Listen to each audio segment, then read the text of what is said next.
We begin the news at 4 with a weather impact alert. Tropical Storm Debby will be impacting your plans this week. This is a live look at Myrtle Beach, South Carolina from EarthCam. That's where the storm is currently, but we know that it's headed our way within the next 24 hours. Good to see you this afternoon. I'm Larry Miller. And I'm Simone D'Alba. When our team issues a weather impact alert, that means dangerous and inconvenient weather is heading our way, and we want to make sure that you're prepared. Here are 3 things you need to know right now about Tropical Storm Debby. Yeah, up first, at least 6 people have died since the storm made landfall as a Category 1 hurricane. Second, remnants of Debby is expected to hit the DMV area tomorrow and Friday. And lastly, at the top of the 5 o'clock hour, we will get an update from the National Hurricane Center on the storm's path. Well, today we have team coverage with our team of meteorologists standing by. Michaela Lucero has ways that you should prepare your home. But first, let's go ahead and check in with the chief, Topper Shot. Top, I know you're timing out the storm's impact on our region by the hour. We are. We also have some storms right now that are not related to the remnants of Debby, but these are pretty heavy storms in through Prince George's County and down kind of on the border of Prince George's County and also Charles County. And they're drifting. They're kind of counterintuitive. They're drifting off to the north and west. All right, usually storms move southwest and northeast. These are going to kind of drift a little bit to the north and west. Biggest threats, heavy rain. Pretty good downpour, too. Parts of northwest, rainfall rates right there, about 0.8 of an inch per hour. So they don't have any wind in them. They're just tropical, and it is a tropical air mass out there. Okay, let's talk about where the remnants of Debby is. And, you know, still barely offshore, right around Charleston. And the bands continue to rotate. Notice they're not solid, but because she's not really moving much, bands will continue to move around the circulation. Already we're seeing bands as far north as Raleigh and Norfolk and even Richmond. These bands are associated with Debby. Okay, so we have flood watches in effect west of town, Hagerstown, Martinsburg, and Woodstock. We talked about this yesterday. The track was shifted west, and the axis of heavy rain is shifted west, and I really kind of agree with that. Everyone's going to see pretty good rains, but we're going to see less rain in town than they are out to the west, and that flood watch goes until 8 o'clock on Friday. Okay, this is just in about a few hours ago. Debby is up to 60 miles per hour, so it's strengthened as it was forecast to do. It's just offshore.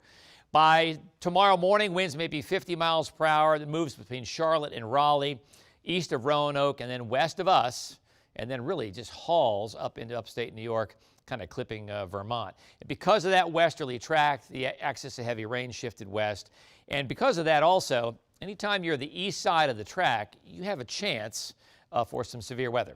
And I think the best chance for severe weather for us would be Thursday night into early Friday. That's the way it looks right now with the last band. So we have a weather impact alert, and we now just have it Thursday to Friday. Yesterday we had Thursday to Saturday morning. We took Saturday morning off.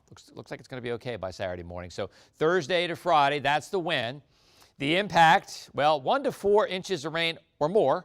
Okay, some flooding is possible. And then what you need, well, you need to move your plants indoors, clean your gutters. And today was kind of the day to prepare for this storm. Hopefully you did that. Okay, well, we've seen, drought conditions in the metro area, and we may be lucky with this rainfall. It may alleviate some of the drought conditions. More on that. Here's Michaela. Yeah, hey, Topper. Drought conditions are still a major issue for the DMV, with drought watches still in effect for many areas. Now, this video is from the Potomac River that Sky 9 shot about an hour ago, and as you can see, water levels are relatively low. Though afternoon rain and showers that we have been seeing have been helpful, according to Eric Taylor with the National Weather Service, we need multiple tropical systems like the one that's headed this way to make a real impact on our current drought. It's going to take a lot to get out of the drought that we're currently in. We really need maybe 1 or 2 tropical systems to come through to kind of help us out. What we have outside right now, a lot of folks are really happy to see the rain today in many neighborhoods, with the showers and thunderstorms. That will provide a little bit of relief, but it's very localized in nature. We need more of a widespread rainfall, heavy rainfall type of event to get us out of the drought concerns that we're currently in. With some models showing several inches of rain possible for areas across the DMV, Tropical Storm Debby might wash out some of your outdoor plans, but it is forecast to provide some much needed moisture for areas that really need it the most. From the studio, I'm meteorologist Michaela Lucero, WUSA9. All right, some good information there. We will see what Debby, in fact, will bring in those other storms potentially as well. Michaela, thank you so much. Well, now is a great time to download our free WUSA9 mobile app to get started. Take out your phone, point your phone's camera at the QR code on your screen, then tap the link that pops up. Don't forget to turn on your push notifications. That way you will not miss any breaking news or weather impact alerts when they arrive. And you can always catch the WUSA9 Weather Impact Team streaming on WUSA9+. It's free for Roku, Fire TV, Apple TV, and most streaming platforms. Tonight at 8 o'clock, the Chief Topper Shutt will have a live streaming update on the forecast, and he'll join us again tonight on the news at 11.